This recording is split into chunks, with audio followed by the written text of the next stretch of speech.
کسی بھی رشتے میں سب سے بنیادی حصہ باہمی کلام ہے، صرف الفاظ نہیں بلکہ ہم کس لہجے اور انداز میں کلام کرتے ہیں یہ بہت اہمیت رکھتا ہے۔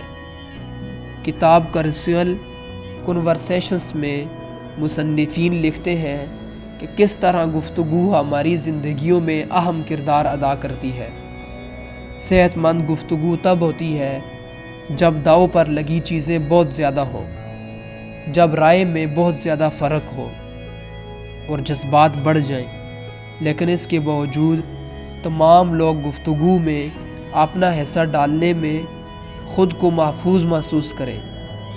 گفتگو ایک فن ہے اور ہم سمجھتے ہیں کہ خود سے اور دوسروں سے کامیاب تعلق رکھنے کی صلاحیت کا گفتگو سے براہ راست رشتہ ہے۔ گفتگو کے دوران نفسیاتی تحفظ کی ضمانت فراہم کرنا بے حد ضروری ہے۔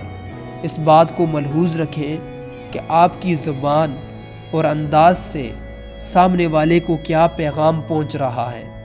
بہت سے لوگ گفتگو کے دوران اپنے جذبات اور احساسات پر قابو نہیں رکھ پاتے، جس کی بدولت مخاطب خود کو غیر محفوظ اور دباؤ کا شکار محسوس کرتا ہے۔ نتیجتاً صحت مند گفتگو کی نوبت ہی نہیں آتی۔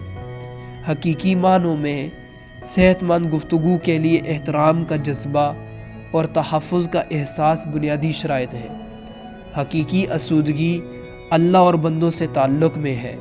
اگر ہم محبت، رابطہ اور لوگوں کے ساتھ تعلق محسوس نہیں کر سکتے اور ہمارے اندر نفرت، غصہ، پشیمانی، حسد، خود غرضی، انا اور دوسروں پر رعب جمانے کی خواہش چھپی ہوئی ہے تو ہم کبھی بھی اللہ کے ساتھ تعلق نہیں رکھ سکتے۔